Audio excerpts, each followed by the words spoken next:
हरे कृष्णा राधे राधे। आज मैं आपको उगना महादेव की कथा सुनाऊंगी। लोक कथाओं के अनुसार विद्यापति जी भगवान शिव के अनन्य भक्त थे। वे प्रतिदिन प्रातःकाल और सायंकाल भगवान शिव का भजन किया करते थे। उनकी पत्नी का नाम सुशीला था। अपने पति का मन इस प्रकार वैराग्य की ओर झुका देखकर वे उतनी प्रसन्न नहीं रहती थी। विद्यापति जी प्रतिदिन इतने मधुर स्वर में शिव भजन किया करते थे कि एक बार तो स्वयं भगवान शंकर को उनके मुख से भजन सुनने की आकांक्षा हुई। इसी कारण उन्होंने एक निर्धन व्यक्ति का वेश बनाया और विद्यापति जी के घर जा पहुंचे। वहां जाकर उन्होंने कहा कि वे अपने सेवक के रूप में उन्हें अपने घर में रहने दें। हालांकि विद्यापति जी इससे सहमत नहीं थे, किंतु उनकी पत्नी सुशीला ने सोचा कि वो उनके काम में सहायता करेगा और यह सोचकर भगवान शंकर को अपने घर में सेवक के रूप में रख लिया। भगवान शंकर ने अपना नाम उगना बताया। अब तो वे प्रतिदिन विद्यापति जी का भजन उनके मुख से सुनने लगे। वे भजन सुनते समय इतना खो जाते थे कि घर के काम में उनका ध्यान ही नहीं रहता। इसी कारण सुशीला उगना से चिढ़ने लगी। एक बार विद्यापति जी उगना के साथ बाहर निकले। जेठ का महीना था। पूरी भूमि जैसे तवे की तरह तप रही थी। जंगल से गुजरते हुए भीषण गर्मी के कारण विद्यापति जी अचेत होकर गिर पड़े। उन्होंने उगना से कहा कि प्यास के कारण उनकी मृत्यु हो जाएगी, इसीलिए कैसे भी हो उनके लिए पीने के लिए पानी लाए। अपने स्वामी की रक्षा के लिए उगना पानी की खोज में गए, परंतु उन्हें तो पता था कि यहाँ तो आसपास दूर दूर तक पानी की एक बूंद भी नहीं है।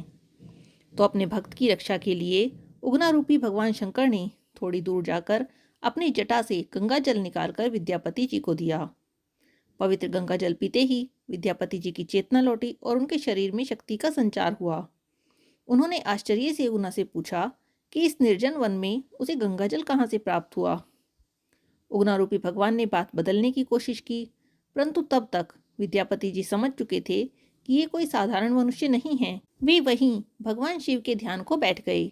अपने भक्त को इस हालत में देखकर अंततः भगवान शंकर अपने रूप में आ गए। अपने आराध्य को अपने सामने देखकर विद्यापति जी भाव विभोर हो गए। भगवान शंकर ने विद्यापति जी से वरदान मांगने को कहा।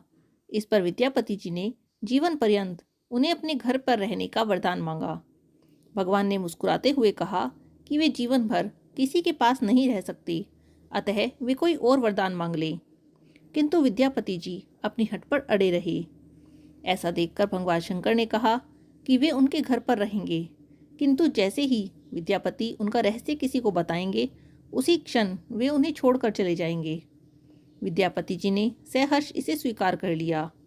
वे दोनों वापस घर आ गए। विद्यापति जी को तो जैसे पूरा संसार मिल गया था।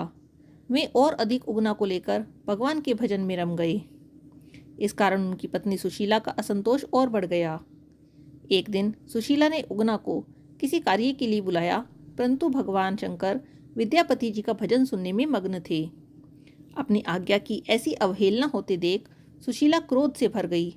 उसने वहीं रसोई से एक जलती हुई लकड़ी उठाई और उगना को पीटना शुरू कर दिया। जब विद्यापति जी ने ऐसा देखा तो अनायास ही उनके मुख से निकल गया, अरे तुमने ये क्या किया?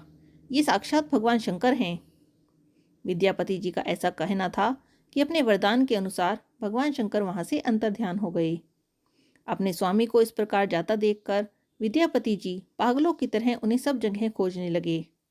अपने भक्त की ऐसी हालत देखकर एक बार फिर भगवान शंकर ने उन्हें दर्शन दिए और कहा कि अब मैं तुम्हारे साथ नहीं रह सकता हूँ, किंतु तुम्हारे लिए मैं सदा इस स्थान पर शिवलिंग के रूप में रहूंगा।